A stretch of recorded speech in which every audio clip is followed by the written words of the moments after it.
श्री सद्गुरु महाराज की जय। महर्षि में ही दिनचर्या उपदेश से गुरु महाराज का प्रवचन। मौत की सही जानकारी। जो अपनी मौत को प्रत्यक्ष की तरह देखते हैं उनकी सब सांसारिक भोग वासनाएं छूट जाती हैं। सांसारिक भोग वासनाओं में फंसे रहने पर सांसारिक विषयों में आसक्ति होती है। इसलिए चाहिए कि अपने मरने को यानी मौत को प्रत्यक्ष रूप में जानो। लड़कपन में मैंने अंग्रेजी की एक पुस्तक में पढ़ा था, ऑल मेन मस्ट डाई, सब मनुष्य अवश्य मरेंगे। यह ज्ञान बड़ा श्रेष्ठ ज्ञान है। इस पर एक सत्य कथा कहता हूँ। काशी में रहने वाले स्वामी रामानंद के समय की बात है। उस समय बलख बुखारा नामक एक मुसलमानी देश था। वहाँ का सुल्तान बड़ा विलासी था। जो फकीर यानी साधु उस देश में जाते थे उनसे वह पूछता था कि फकीर क्यों बन गए हो।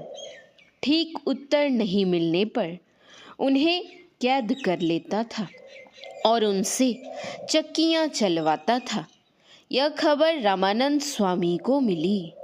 उन्होंने अपने सभी शिष्यों से पूछा कि तुम लोगों में से कोई जाकर उस सुल्तान को शिक्षा दे सकते हो।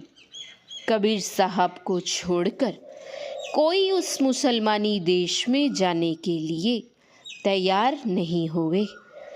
कबीर साहब वहाँ गए और उसके दरबार के सामने टहलने लगे। सुल्तान ने इनसे भी वही प्रश्न किया कि क्यों फ़कीर हो गए हो। कबीर साहब ने कहा कि अपनी मौत को जानने के कारण मैं फ़कीर बन गया हूँ। सुल्तान का जो वजीरे आजम था वह कबीर साहब की बात सुनकर खूब हंसा और बोला कि यह कौन बड़ी बात है, मौत को कौन नहीं जानता। कबीर साहब ने सोचा कि इसको प्रत्यक्ष रूप में मौत दिखाता हूँ। उन्होंने अपना नाम वहाँ जिंदा फ़कीर रख लिया।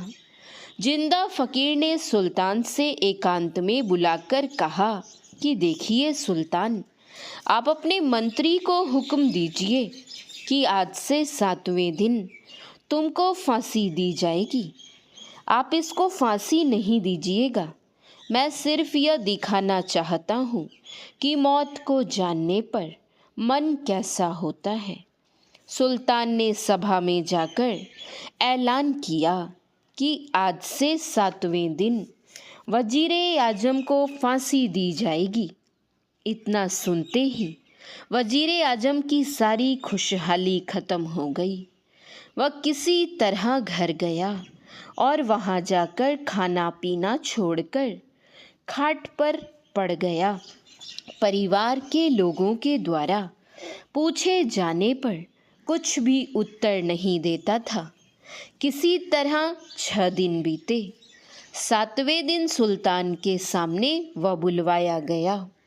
जिंदा फ़कीर ने कहा कि वजीरे आजम, उस दिन तो आप खूब हंसते थे, आज क्या हो गया है। आपने जो बढ़िया घोड़ा रखा है उस पर सवार होकर जरा घूम आइए। वजीरे आजम ने कहा, मुझे कुछ नहीं सुहाता है। मेरे सामने तो सिर्फ मौत ही मौत नजर आती है। आज मैंने मौत को अच्छी तरह जान लिया है। जिंदा फ़कीर ने सुल्तान से कहा, देखिए सुल्तान, आज इसने मौत को ठीक से जाना है। जो कोई मौत को अच्छी तरह जानते हैं उनके सब भोग समाप्त हो जाते हैं। कबीर साहब के कहने पर सुल्तान ने सभी कैदियों को छोड़ दिया। कबीर साहब ने उस सुल्तान को फ़कीर बनाना चाहा। कबीर साहब तो पूर्ण संत थे। वे जिस रूप में होना चाहते थे हो जाते थे। एक दिन वे लौंडी का रूप बनाकर राजा के पलंग पर सो गए। जब सुल्तान ने देखा तो उसे बहुत क्रोध हुआ और उसने हुक्म दिया कि इनको 100 कोड़े लगाओ। जब लौंडी को कोड़े लगाए जाने लगे तो वह खूब हंसने लगी। सुल्तान ने विस्मित होकर पूछा कि तुम मार खाने पर भी इतना क्यों हंसती हो? लौंडी ने उत्तर दिया, मैं तो थोड़े समय तक इस पलंग पर सोई तो मुझे इतनी मार लगी। जो बहुत सोता है उसको कितनी मार लगेगी, यही सोचकर मैं हंस रही हूँ। राजा समझ गया कि यह जिंदा फकीर ही है। वह फकीर हो गया। एक दिन मैदान में उसको कबीर साहब से भेंट हुई। उन्होंने उसे सच्ची युक्ति बता दी। वह भी साधन करके सच्चा फकीर हो गया। सुल्तान का पुत्र अपने फकीर बने पिता की खोज करवाने लगा। एक दिन सुल्तान का एक सिपाही एक फकीर से मिला। सिपाही ने उससे पूछा कि मेरा सुल्तान फकीर हो गया है, उसका पता बता सकते हो? उस फकीर ने कहा कि उस पापी का क्या नाम लेते हो? सिपाही ने उस फकीर को खूब पीटा, यह कहकर कि तुम मेरे सुल्तान को बुरा क्यों कहते हो? वह फकीर खुद सुल्तान ही था। सिपाही ने उसे पहचाना नहीं। होते होते सुल्तान को अपने पुत्र से भेंट हुई। पुत्र ने पूछा कि आप फकीर क्यों हो गए? आपका तो सब पर हुक्म था। फकीर बने सुल्तान ने कहा कि वह सब तो क्षणभंगुर था। मौत को जानने से मनुष्य की सब वासनाएं समाप्त हो जाती हैं।